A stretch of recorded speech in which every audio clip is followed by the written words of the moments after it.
오늘은 요한복음 11장 38절에서 44절 말씀까지를 함께 보시겠는데요. 한 절씩 교독하도록 하겠습니다. 38절 말씀 제가 먼저 읽습니다. 이에 예수님이 다시 마음으로 탄식하시며 무덤에 가셨습니다. 무덤은 굴이었는데 입구를 돌로 막아 놓았습니다.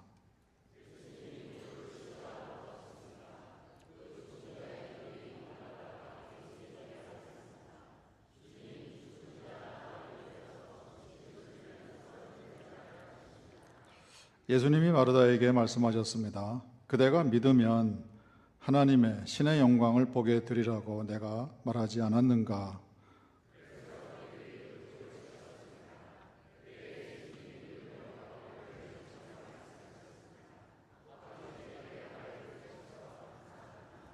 나는 아버지가 내 말을 항상 들으신다는 것을 알고 있습니다. 굳이 이 말을 하는 것은 여기에 둘러선 무리를 위한 것인데 저들로 하여금 아버지가 나를 보내셨다는 사실을 믿게 하려는 것입니다.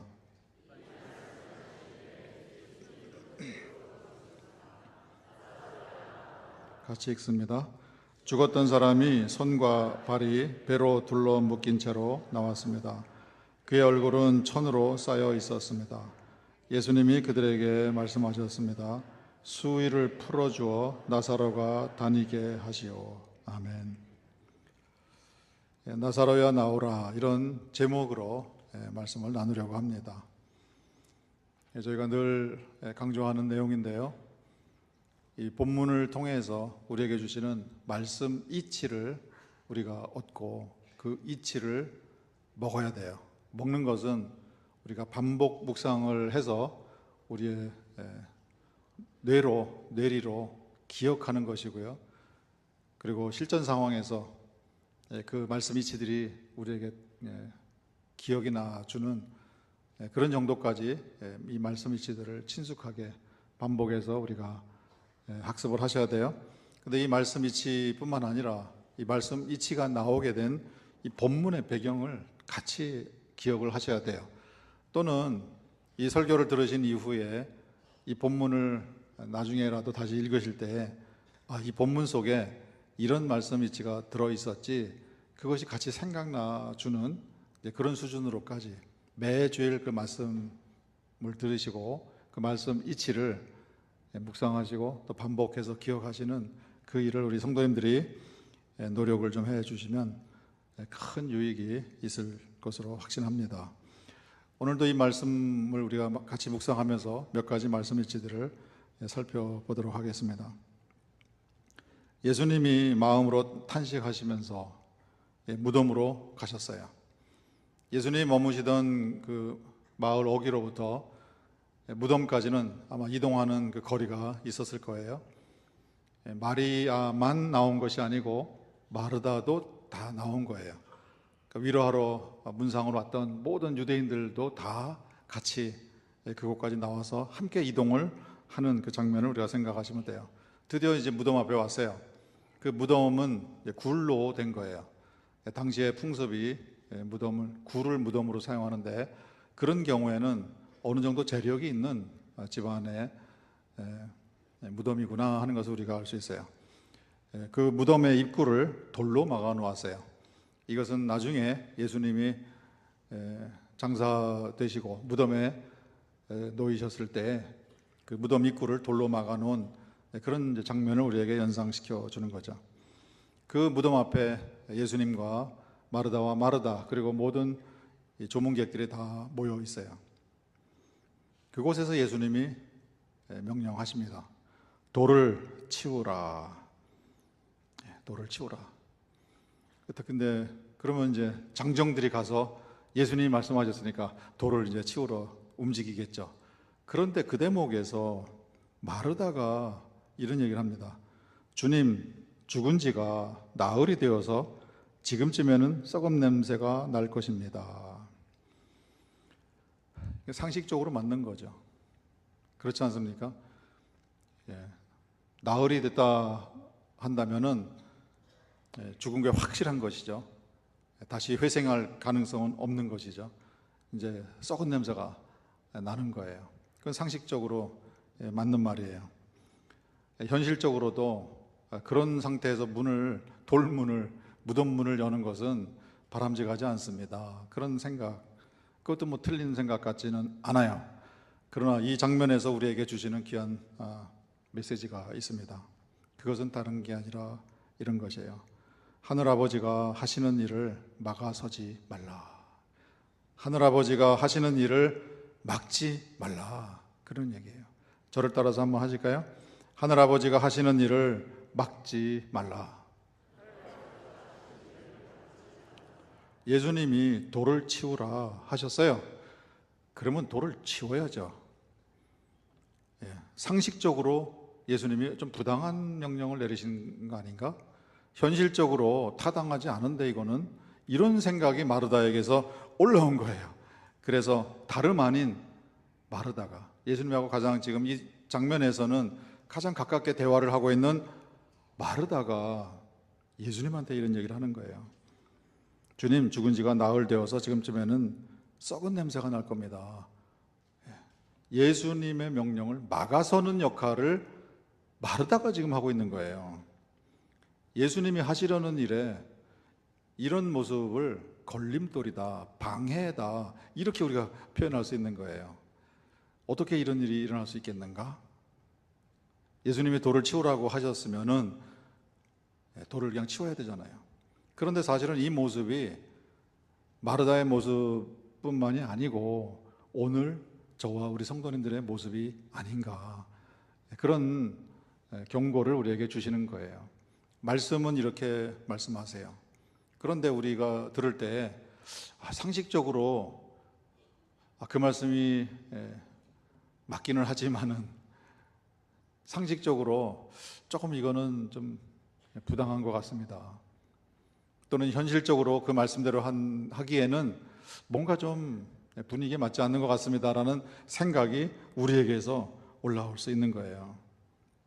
그 상황이 우리 안에 일으키는 부정적인 생각, 어떻게 보면은 지극히 상식적이고요, 다분히 현실적인 생각, 그 생각들이 말씀을 막아서는,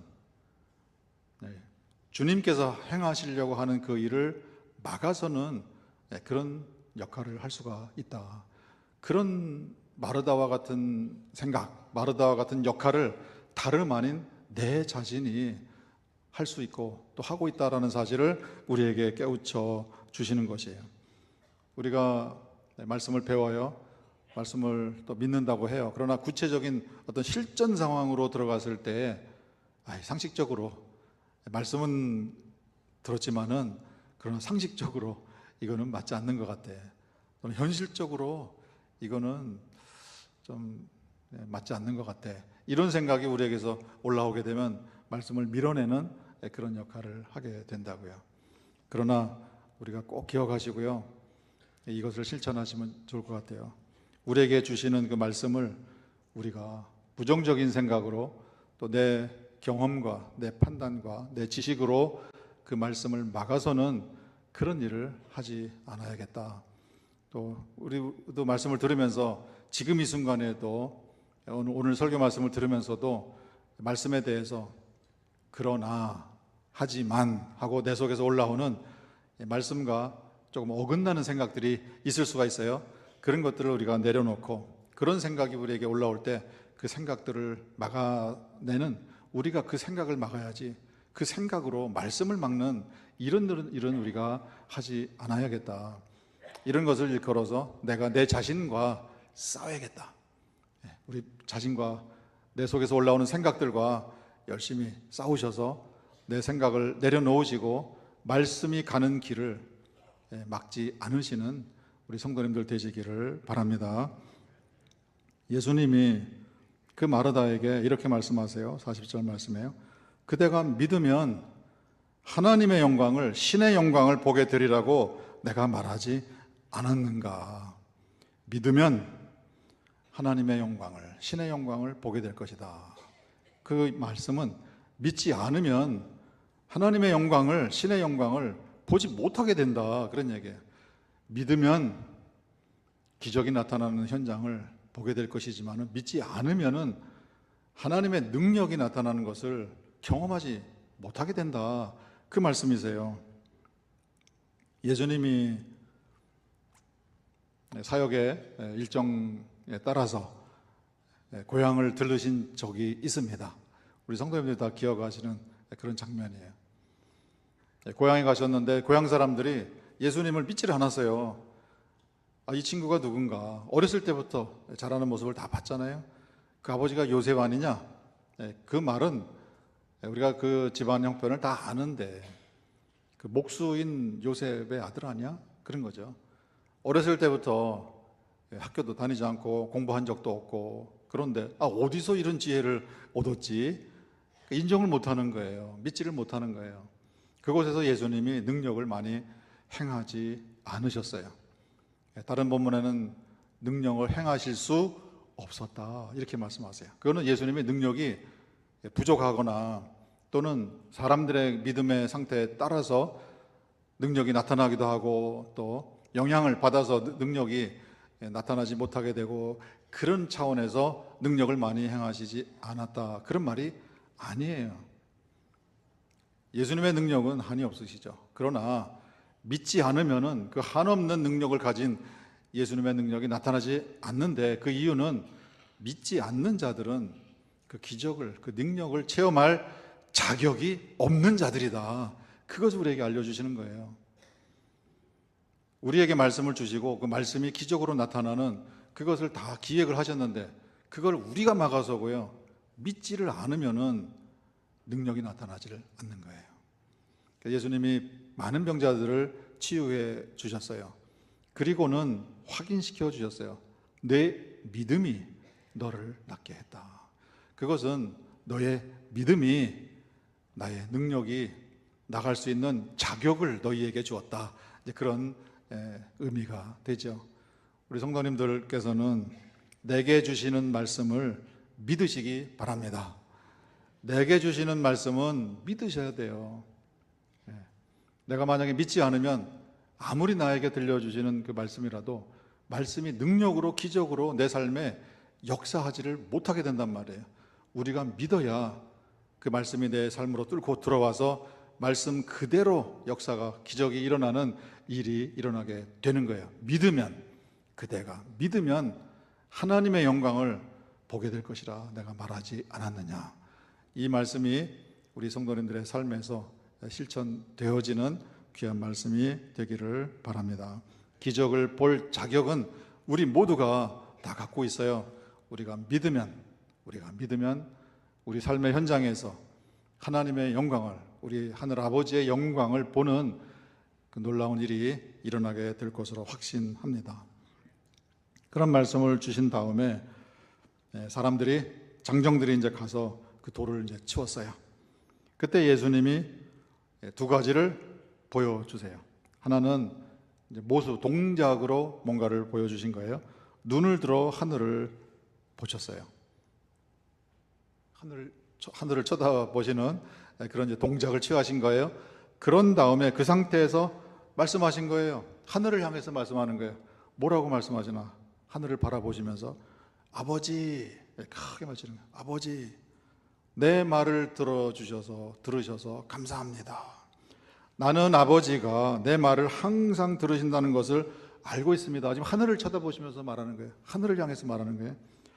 그런데 굳이 이 말을 하는 거는 여기에 둘러선 무리를 위한 것인데, 저들로 하여금 아버지가 나를 보내셨다는 사실을 믿게 하려는 것입니다. 이렇게 하늘을 보면서 얘기하는 거예요. 아버지, 아버지. 예수님의 이 아버지에게 하시는 말씀을 듣게 하신 거예요.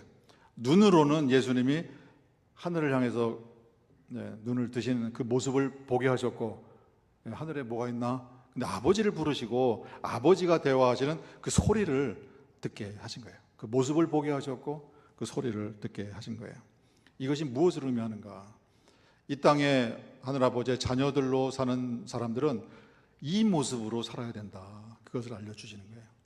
저를 따라서 한번 해보실까요? 눈을 들어 하늘을 보라. 한 번 더 하실까요? 눈을 들어 하늘을 보라. 시편 121편에 보면은 이런 내용이 기록되어 있죠. 내가 산을 향하여 눈을 들리라. 나의 도움이 어디서 올까? 나의 도움은 천지를 지으신 여호와께로다. 산을 향하여 눈을 뜨는 그 행위, 그 산은 천지를 지으신 여호와께서 강림하시는 장소가 산이기 때문에 산을 향하여 눈을 뜨는 거예요. 아차산 같이 이렇게 낮은 산은 아니겠죠. 높은 산이겠죠.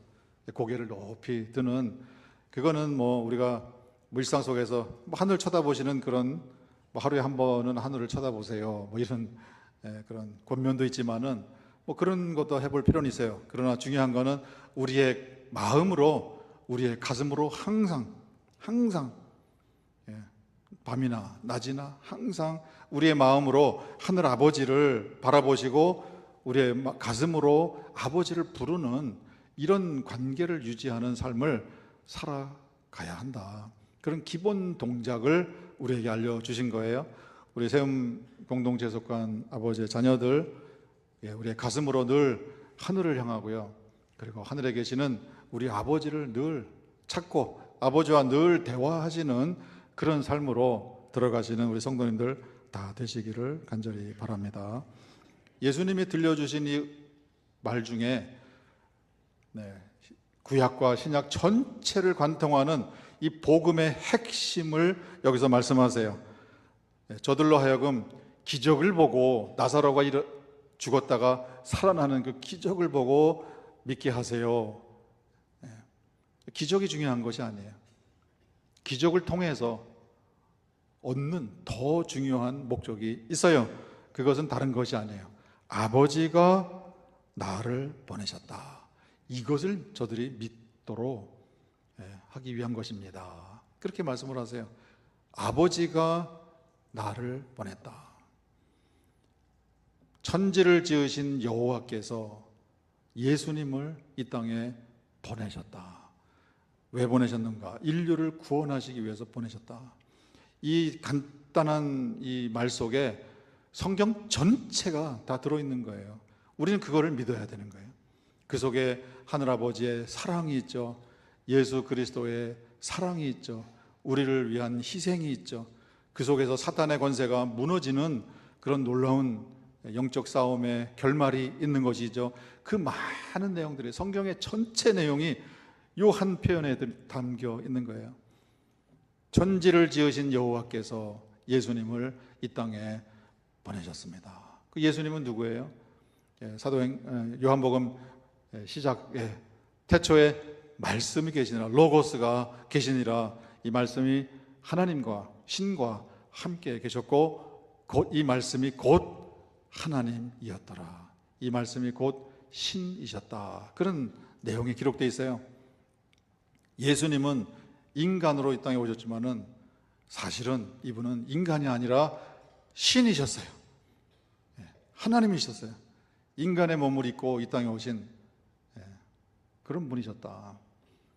원래는 하늘에 속한 창조주 여호와 그 보좌에 함께 앉으실 분인데 그 권세를 취할 것으로 여기지 아니하시고 아버지의 명령에 순종하셔서 이 땅에 육신을 입고 인간으로 내려오셨다. 그 많은 내용들이 이 한 복음의 핵심, 이 표현 속에 다 들어있는 거예요. 창조주 여호와께서 예수님을 이 땅에 보내셨다. 이 땅에 발을 딛고 인간의 몸을 입고 사셨던 그분이 하나님이셨다. 그분이 신이셨다. 그분이 창조주셨다. 이 세상 만물을 지으신 말씀이셨다라는 사실을, 이것을 믿는 것, 이것이 우리 삶의 변화를 가져오는, 우리 삶의 영의 세계를 열어주는 그런 믿음이 된다는 것을 우리에게 말씀해 주세요. 이것이 믿어지면, 이것을 그냥 믿습니다, 가볍게 그렇게 얘기할 수 있는 그런 내용이 아니에요. 창조주 여호와께서 예수님을 이 땅에 보내셨다. 여기에 우리의 인생을 걸 수 있는 그런 말씀이 되는 거예요.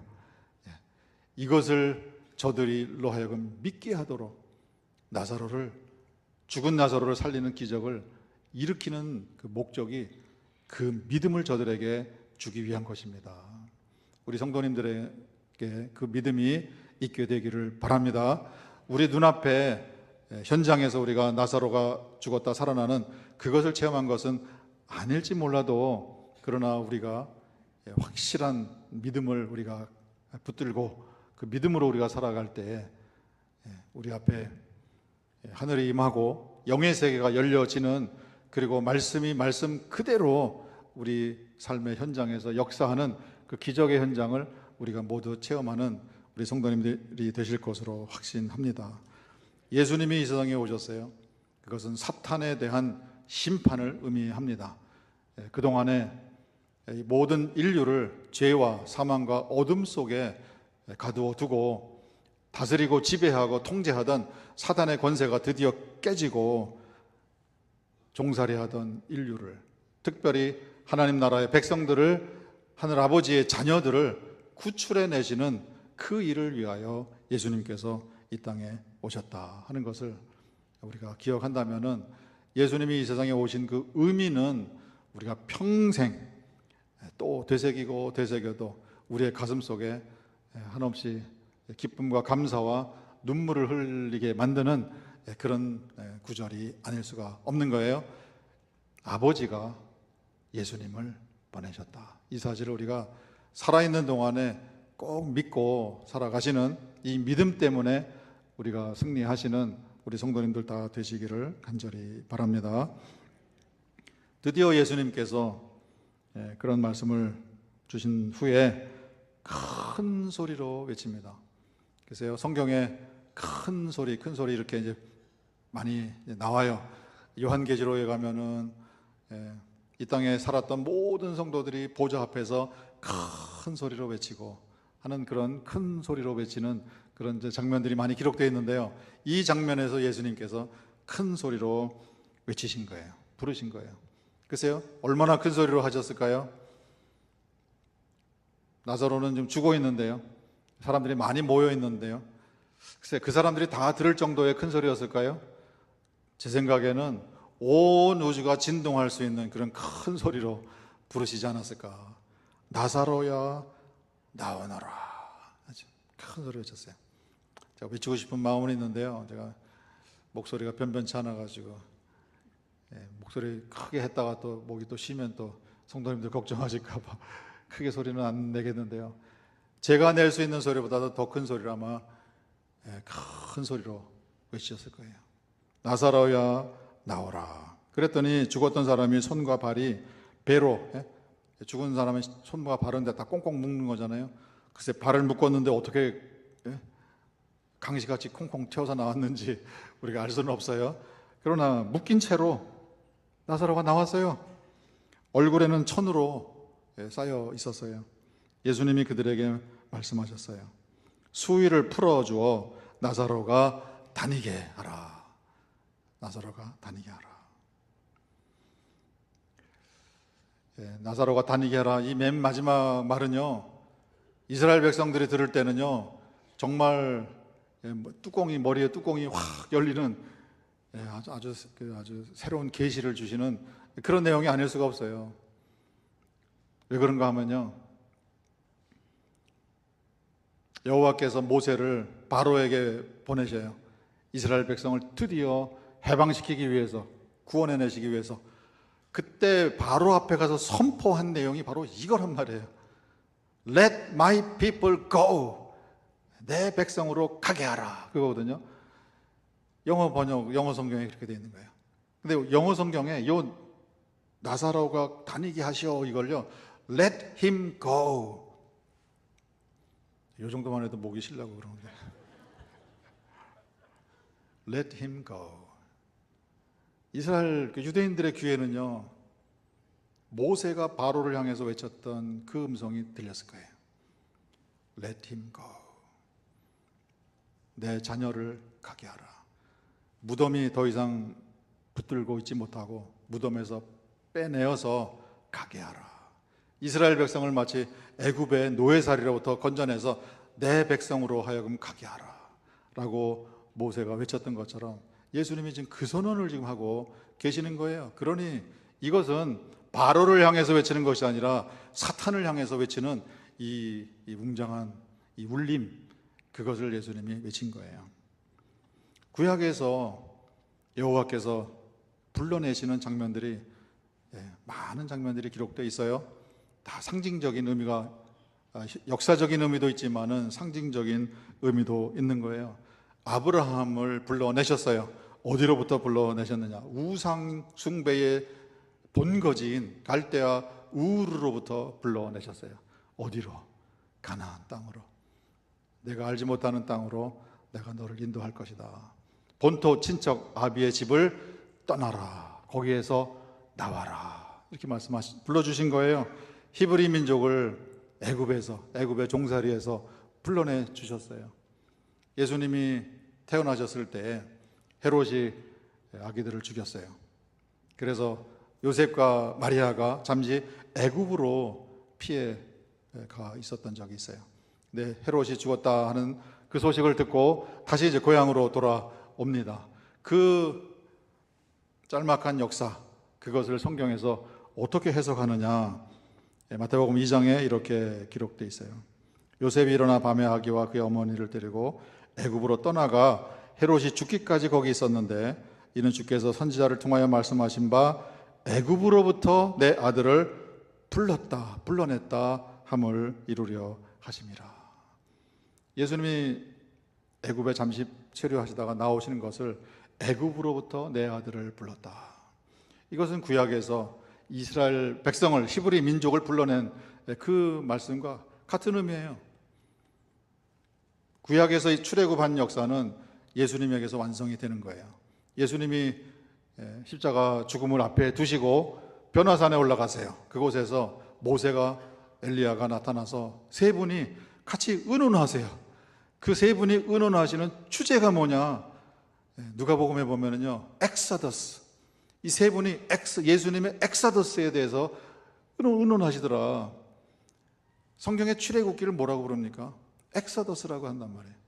예수님의 출애굽에 대해서 세 분이 의논하시더라. 예수님 개인의 엑소더스를 말하는 거예요? 예수님 개인의 출애굽을 말씀하시나요? 그것만은 아니죠. 예수님과 더불어서 참 이스라엘 백성, 예수님을 통해서 이 땅에 모아지는 신성 가족, 하늘아버지의 자녀들, 그들 전체의 엑소더스를 의미하는 거예요. 그들을 불러내시는 거예요. Let my people go. 가게 하라. 그것을 지금 이 장면에서 상징적으로 예수님이 선포해 주시는 것이에요. 로마서 1장에 보면 이런 내용을 우리가 묵상한 적이 있잖아요. 로마에서 하나님의 사랑하심을 받고 성도로 부르심을 받은 모든 자에게, 로마에 있는 성도들만 해당되는 게 아니죠. 초대교회 모든 성도들을 다 해당되는 것이고, 오늘 저와 우리 성도님들도 다 해당되는 거예요. 하늘아버지께서 사랑하시는 자들, 그리고 그 사랑으로 말미암아 우리를 부르셨다는 것은 우리를 불러내셨다, 이런 의미가 되는 거예요. 어디로부터 우리를 불러내셨는가? 사탄의 권세로부터 우리를 불러내 주셨다. 우리는 해방되었다. 그러니 우리 성도님들이 내 자신의 신분이 뭔지를 아셔야 돼요. 우리가 이 세상 살면서 우리가 신분이 있고 지위가 있고, 뭐 옛날같이 신분제 사회는 아니지만은 나름대로 눈에 보이지 않는 그런 또 다른 21세기식의 신분 제도가 있잖아요. 21세기의 신분 제도는요, 가진 자와 덜 가진 자, 뭐 좋은 옷을 입고 또 좋은 집에서 살고 하는 이런 것이 사회적으로 보이지 않는 어떤 계층을 형성하는 그런 시대에 살아요. 옛날과 같이 제도적으로 이렇게 신분을 나누지는 않지만은, 그러나 또 다른 형태의 그런 신분 구별이 있어요. 우리의 신분은 그런 게 아니죠. 우리는 해방받은 사단의 권세로부터, 사단이 지배하던 죄와 사망과 어둠의 권세에서 우리가 종살이하던 그곳으로부터 우리가 해방받은, 우리는 자유인이다. 우리는 하나님 나라의 시민권을 가지고, 패스포트를, 여권을 가지고 살아가는, 우리는 이마에 하늘아버지의 자녀라는 인침을 받아서, 우리 눈에는 보이지 않지만은 영의 눈으로 보면은 다 우리에게 하나님의 자녀라는, 구원받은 백성이라는 인침이 우리 이마에 다 주어진 그런 신분이다라는 사실을 우리가 아시고 그 의미가 뭔지를 우리가 깨닫고 사는 그런 사람이 되어야 한다. 그래서 예수님께서 나사로를 나오라고 외치시는 이 말씀은 우리에게 선포하는 거예요. 너희는 해방되었다. 너희는 출애굽한 이제는 자유민이 되었다. 너희는 이제 사단의 권세로부터 벗어난 사람이다 하는 선포를 우리에게 해주신 것이에요. 그래서 저를 따라서 한번 해보실까요? 우리는 해방되었습니다. 네, 한 번 더 하실까요? 나는 해방되었습니다.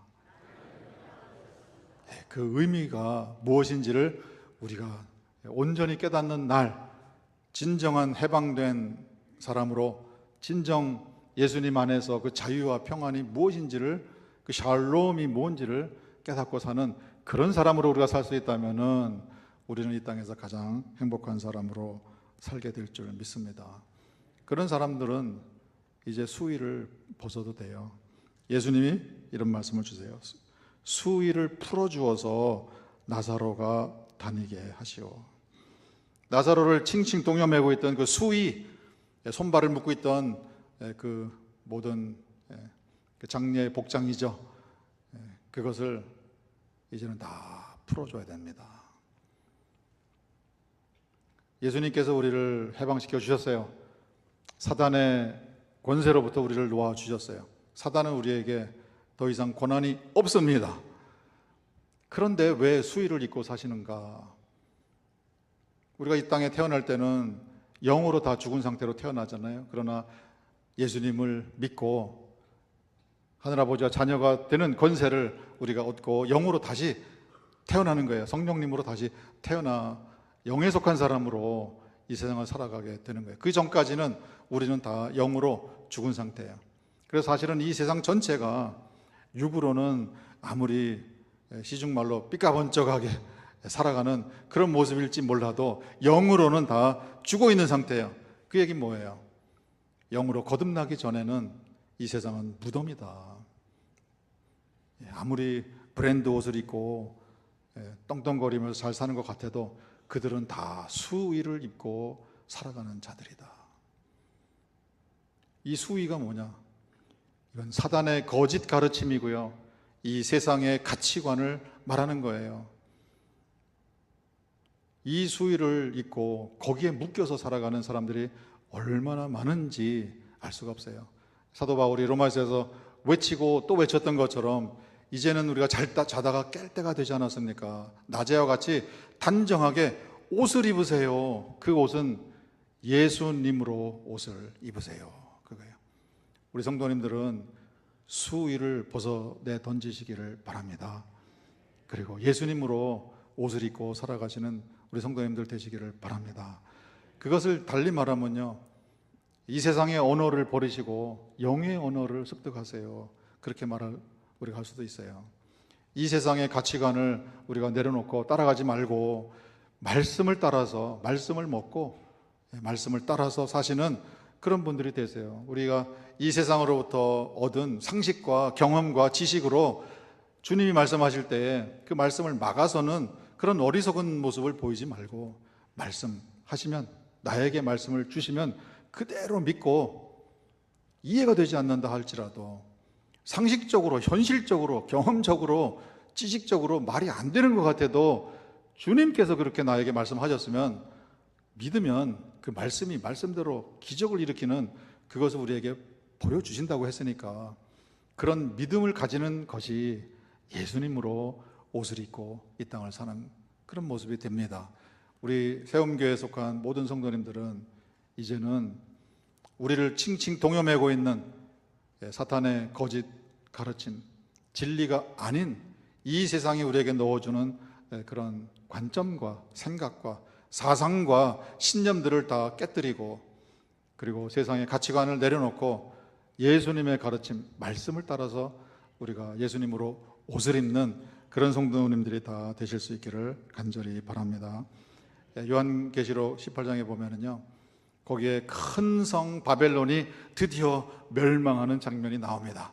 그는 이 세상 전체가 이제 마무리되는 거예요. 심판을 받는 거예요. 큰 성 바벨로나 이제 망하게 되었도다. 근데 그 장면에서 이런 천사의 목소리가 들려옵니다. 내 백성들이여 거기에서 나오라. 내 백성아 거기에서 나와라. 이 천사가 외치는 거예요. 그거는 여호와 하나님의, 여호와 신의 외침이죠. 이 큰 성 바벨론에서 내 백성들은 다 나와라.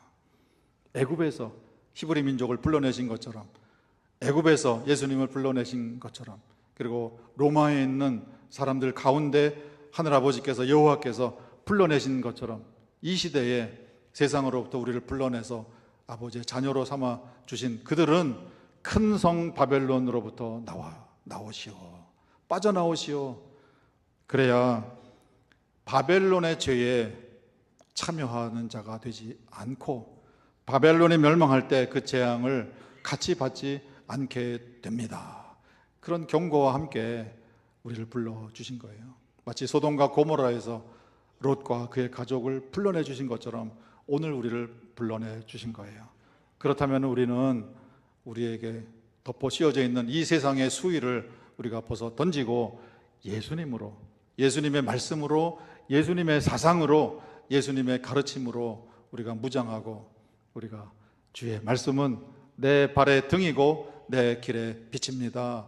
그 기쁨과 환희를 우리가 체험하면서 이 땅을 걸어가시는 우리 세움교회 귀한 하늘아버지의 자녀들 다 되시기를 주님의 이름으로 축원드립니다.